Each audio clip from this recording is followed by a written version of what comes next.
porque hoje não se trata de uma questão pessoal sobre ninguém aqui. E nem sobre nenhum mandato, nenhum gabinete. Eu mesmo, o deputado Hermeto sabe, fui presidente do Conselho de Ética dessa casa durante 6 anos.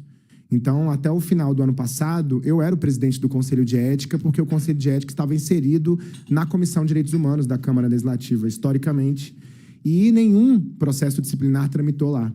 Porque eu acho que a divergência política ela tem que ser sempre respeitada, todos os campos políticos, e o voto popular ele tem uma importância enorme. E nós estamos tratando aqui de uma questão muito, muito delicada, porque se trata de alguém que chegou a essa casa pelo voto popular. Nesse caso específico, o deputado que foi o 4º mais votado para essa legislatura. Então, obviamente que essa é uma questão que não tem a ver com divergência política. O uso da divergência política para acessar a voz de alguém eleito pelo povo é um erro antidemocrático autoritário gravíssimo.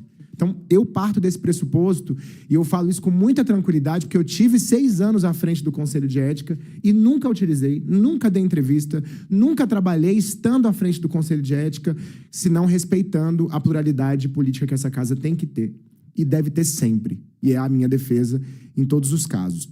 Mas nós estamos tratando aqui de um Conselho de Ética com uma composição até contraditória, porque o pedido de suspensão de 90 dias feito em desfavor do deputado Daniel Donizete foi protocolado por 4 deputadas distritais, que são a minoria nessa casa.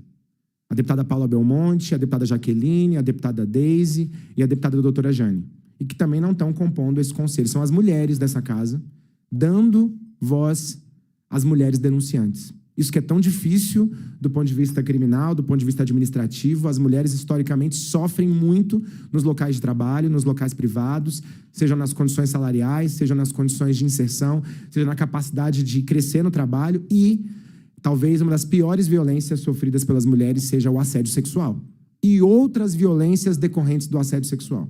E isso a gente sabe que acontece nos ambientes institucionais todos. A violência contra a mulher no ambiente institucional é algo presente e a voz das mulheres muitas vezes fica isolada, apagada, invisibilizada, justamente porque esses ambientes são absolutamente dominados por homens. Homens de todas as colorações partidárias, da esquerda à direita. E essas falas ficam invisibilizadas e muitas vezes não podem ser nem analisadas e apuradas. Então, o que nós estamos apurando aqui, avaliando, apreciando aqui hoje, não é uma punição para o deputado Daniel Donizete. Até porque o Conselho de Ética ele respeita os princípios do devido processo legal.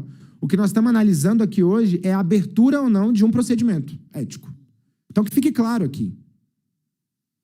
É isso que nós estamos analisando. Ninguém está pedindo punição sumária para nenhum deputado distrital. Agora, dada a gravidade das denúncias, dado a contradição das deliberações, porque nós temos deliberações contraditórias. Uma é a posição da corregedoria pelo arquivamento. Outra é a posição da própria mesa diretora, que poderia ter feito o arquivamento na mesa e não fez. A mesa diretora deliberou por uma punição, sugeriu uma punição de 30 dias de suspensão do mandato. Quer dizer que, diferente da corregedoria, a própria mesa diretora viu gravidade e viu elementos nesse processo. Porque a mesa diretora poderia ter resolvido o problema. Outros procedimentos éticos, quando eu era presidente do Conselho de Ética, foram arquivados na mesa diretora. Não foi o caso desse procedimento. Você me permite? Então, a mesa diretora chegou a votar? Votou e, por unanimidade, sugeriu a suspensão de 30 dias. Tá. Em relação ao caso do parlamentar. Então, é importante, eu fiquei na dúvida também em relação a esse caso, então é importante que a gente entenda isso. Existe um parecer da corregedoria que pede o arquivamento, mas existe um parecer da mesa diretora, que é composta por um grupo de deputados distritais, que, por unanimidade, sugeriu, opinou pela punição, no caso, a suspensão de 30 dias do parlamentar. Então, existe uma contradição muito importante em relação a isso. Um terceiro ponto, que é importante que a gente toque aqui hoje, é que o processo disciplinar dentro dos legislativos, ele é absolutamente independente das questões criminais, porque ele é um processo que visa resguardar institucionalmente o poder legislativo. Então, ele não se pauta necessariamente, em todos os casos, pelos andamentos da justiça. Porque se nós formos esperar o trânsito em julgado da justiça, que é o último caso, isso vai demorar muitos anos, talvez legislaturas, para que isso aconteça, chegando uma denúncia aos tribunais superiores. Então, nem sempre isso acontece dessa forma. Então, também é um outro elemento. Muitas vezes a punição parlamentar, do ponto de vista do Código de Ética Parlamentar, acontece e ela não necessariamente ela anda na mesma velocidade, na mesma lógica dos processos criminais e judiciais. E esse não é um argumento, ou não deve ser o centro do argumento, pode ser utilizado, sim, mas não é o centro do argumento que fala sobre a abertura ou não de um procedimento. Eu acho que há uma questão sobre os dados, o acesso às informações, né? Nós temos aí, no caso desse procedimento aqui, uma série de processos. Nós temos 4 denúncias que foram bem ditas aqui pelo deputado Hermeto, que são diferentes, são 4 representações que foram analisadas aqui.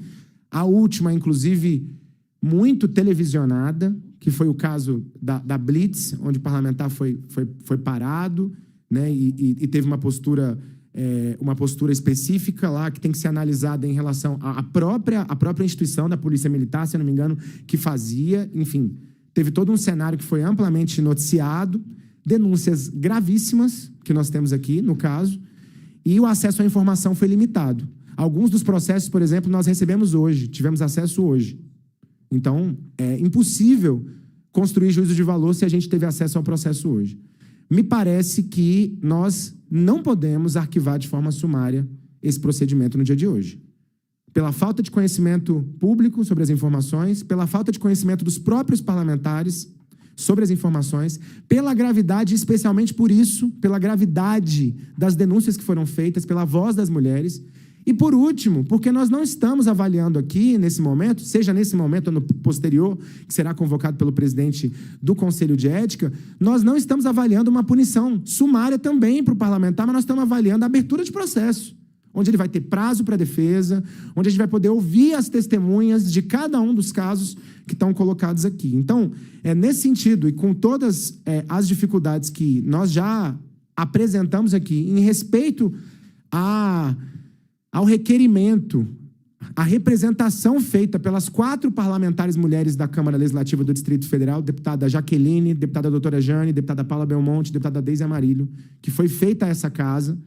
Inclusive, a deputada Paula Belmonte sofre consequências hoje, né, da sua coragem, porque eu acho que também, desse ponto de vista, ela foi corajosa de dizer que a apuração deveria acontecer. Ela também não fez condenação sumária, mas defendeu a apuração e tem sido perseguida por isso.